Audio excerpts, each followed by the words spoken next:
Welcome back नाज़रीन। बात कर लेते हैं ज़लज़ले की पेशगोई के हवाले से। कुछ सोशल मीडिया के ऊपर ये बहस छिड़ चुकी है कि तुर्किया में आने वाले जो ज़लज़ले की पेशगोई कर दी गई थी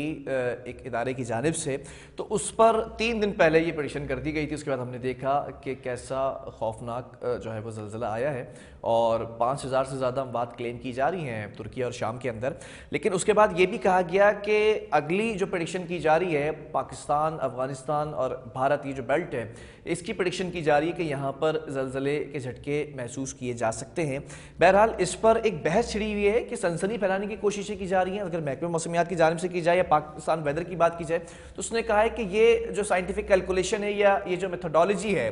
ये हमारे पास मौजूद नहीं है। कैसी कैलकुलेशन है इसका आज यहाँ पर खुलासा करेंगे। और ये भी कहा जा रहा है कि साइंटिफिक कैलकुलेशन मौजूद है, प्रेडिक्शन की जा रही है, लेकिन ये प्रेडिक्शन नहीं की जा सकती कि कब और मुकाम क्या होगा और वक्त क्या होगा, इसका तयन नहीं किया जा सकता है ज़लज़ले के हवाले से। बहरहाल जियोलॉजिस्ट हमारे साथ ऑन कॉल मौजूद हैं, डॉक्टर जहांगीर खान साहब। सर बहुत शुक्रिया प्रोग्राम के लिए, आपने वक्त दिया। और साहब जानना चाहूँगा कि ये जो बातें की जा रही हैं ज़लज़ले की पेशगोई के हवाले से, कुछ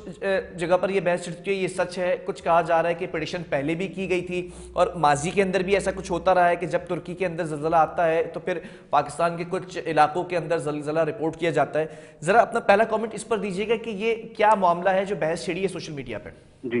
बहुत शुक्रिया। पाकिस्तान जोग्राफियाई लिहाज से एक ऐसे खित्ते में मौजूद है जहां पर टेक्टोनिक प्लेट्स का इंटरेक्शन है। जिस तरह से तुर्किया की लोकेशन इंडियन और यूरेशियन प्लेट के जंक्शन पर मौजूद है, तो यूरेशियन प्लेट के दूसरे हिस्से पर जो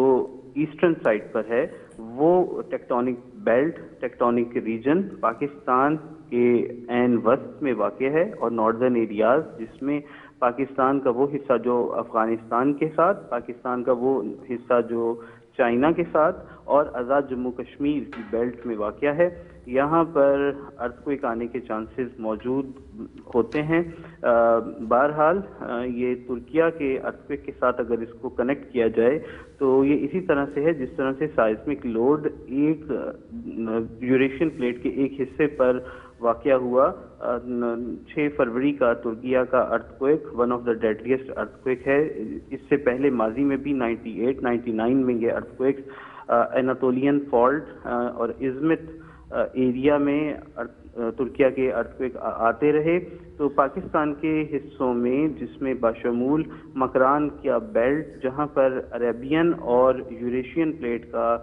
इंटरेक्शन है, अरेबियन प्लेट यूरेशियन प्लेट के साथ टकरा रही है, तो वहाँ पर भी चांसेस मौजूद हैं। अर्थक्वेक की साइंस और अर्थक्वेक को प्रेडिक्ट करना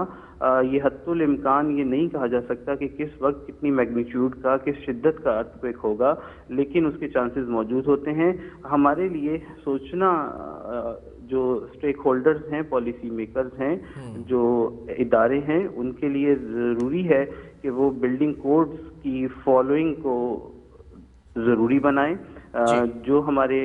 एरियाज जिनमें अर्थक्वेक आने के चांसेस हैं, जिस तरह से बालाकोट का अर्थक्वेक हमारे सामने है, उसके बाद अर्थक्वेक के बारे में कुछ बात होना शुरू हुई, पब्लिकली मीडिया की भी नज़र बनी, लेकिन एक इवेंट आने के बाद हम फिर उसको भूल जाते हैं। तो हमारा हरगिज़ मकसद सनसनी फैलाना नहीं है, बल्कि एक तवज्जो दिलाओ नोटिस की तरफ हम बात करना चाहते हैं कि इसी चीज़ को क्लियर करने के लिए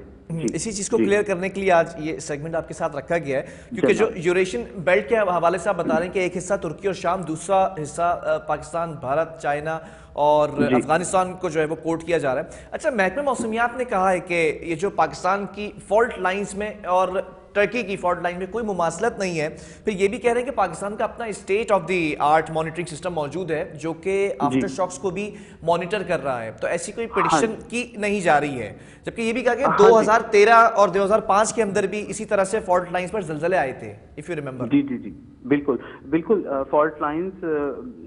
پر ارتھکویکس ریکارڈ بھی ہوتے ہیں، ہمارے پاس اپنا مانیٹرنگ سسٹم بھی ہے، اور یہ بات بھی قدرے حد تک درست ہے کہ ایک فالٹ لائن ایسا نہیں ہے کہ وہ ترکیہ سے لے کر اور پاکستان تک ہو، لیکن بات یہ ہے کہ یوریشین پلیٹ اوور آل ایک بہت بڑا جائنٹ لینڈ ماس ہے، اس کے ایک حصے میں جب اسٹریسز ریلیز ہوتی ہیں، ارتھکویکس اکر ہوتے ہیں، تو عمومی طور پہ اس کے دوسرے حصے میں بھی ڈسٹربنس کے چانسز ہیں، تو ارتھکویک پاکستان افغانستان کی بیلٹ کے قریب آنے کے حتی الامکان مواقع موجود ہیں، اور ابھی ہم نے 3 فروری کو بھی دیکھا، اگر پاکستان کے ڈیٹا کو دیکھیں، پاکستان میٹرولوجیکل ڈپارٹمنٹ کا ہی ریکارڈ کیا ہوا ڈیٹا اگر ہم نظر ثانی کریں اس پر، تو ہمیں اس میں کچھ نہ کچھ لو میگنیچیوڈ کے ارتھکویکس نظر آ رہے ہیں، اور ان لو میگنیچیوڈ کے ارتھکویکس کو کیا ہم ریلیٹ کر سکتے ہیں کہ یہ ترکیہ کے ارتھکویک کے ساتھ اس کا کوئی سیکوینس ہے، اس کے یہ 4 شاکس تھے یا نہیں، تو یہ ایک کانسیکوینشل فینومینا ہے کہ ایک پوری پلیٹ کے ایک حصے پر اگر ارتھکویک ہے تو دوسری طرف اس کو سٹیبل ہونے کے لیے، اچھا اگر آپ کو ماضی میں یاد ہو 1993 میں بھی ترکی کے زلزلے کے قریب کم و بیش 15 دن کے بعد پاکستان کے کچھ علاقوں میں جو ہے وہ زلزلے کے جھٹکے محسوس کیے گئے تھے ہلکی شدت کے. بالکل جی ایسا ہی تھا، اور اسی لیے یہ بات انٹرنیشنل میڈیا میں بھی ہائی لائٹ ہے، اور ہمارے پاکستان، انڈیا، بنگلہ دیش کا جو انفراسٹرکچر ہے اس کو دیکھتے ہوئے جو سسمولوجسٹ ہیں، جیولوجسٹ ہیں، ان کی یہی کوشش ہے، یہی بتانا مقصود ہے کہ ہمیں ان بلڈنگز کو، اپنے انفراسٹرکچر کو ارتھکویک ریزسٹنٹ بلڈنگز کے لیے جو کوڈ اویلیبل ہیں ان کے لیے ان کی طرف توجہ دینی چاہیے اور ان کو اسٹرکٹلی فالو کرنا چاہیے. اور زلزلہ آنے کے بارے میں جو پریڈکشنز ہیں اس میں کافی زیادہ چانسز ہوتے ہیں کہ کیونکہ سائنٹیفک ایک ڈیٹا ہے، سائنٹیفک ایک انالیسز ہے، آپ ڈیٹا کو کسی بھی طرح سے نگلیکٹ نہیں کر سکتے. ہمیں کوشش کرنی چاہیے کہ اس طرح کی جو بھی صورتحال ہو اس میں جو حفاظتی صاحب آخر میں چاہوں گا وہ آپ جملہ بھی ریپیٹ کر دیں کہ یہ سنسنی پھیلانے کے لیے سیگمنٹ نہیں رکھا گیا بلکہ احتیاطی تدابیر کو ملحوظ خاطر رکھنے کے لیے کہا گیا ہے. جی بالکل ایسا ہی ہے، بالکل ایسا ہی. ہمارا ہرگز مقصد یہ نہیں ہے کہ ہم کسی کنٹروورشل ایک تھیوری کی طرف چلے جائیں اور ایک اداروں کے درمیان آلریڈی بہت سارے تنازعات ہیں اور کسی اور تنازع کی طرف ہم بڑھیں. ہمارا مقصد ایک سائنسی تحقیق کو لے کر ماننے اور تسلیم کرنے کی بات ہے. اس پر فردر ڈیٹیلز آنے والا وقت ہی بتا سکے گا کہ آیا یہ تحقیق کس حد تک درست ہے یا نہیں، لیکن چانسز موجود ہیں اور ہمیں اس کے بارے میں احتیاطی تدابیر اپنانی چاہیے، اپنے بلڈنگ کوڈز کو فالو کرنا چاہیے. چلیں ٹھیک ہے، بہت شکریہ. ڈاکٹر جہانگیر خان جیولوجسٹ ہمارے ساتھ موجود تھے اور اس سیگمنٹ کو کرنے کا مقصد یہ تھا کہ اویئرنیس پھیلائی جائے اور جو سائنٹیفک کیلکولیشن اور ایویلیوشن ہے اس کی بیسس پر جو ڈیٹا سامنے رکھا گیا ہے ان کو آپ کے سامنے رکھا جائے. لیکن محکمہ موسمیات نے بھی ان تمام خبروں کی تردید کی ہے کہ ہمارے پاس ابھی تک اپنا جو سسٹم موجود ہے اس پہ ایسی کوئی پریڈکشن نہیں کی گئی ہے. بہرحال پروگرام کا وقت ختم ہوا ہے. اللہ حافظ.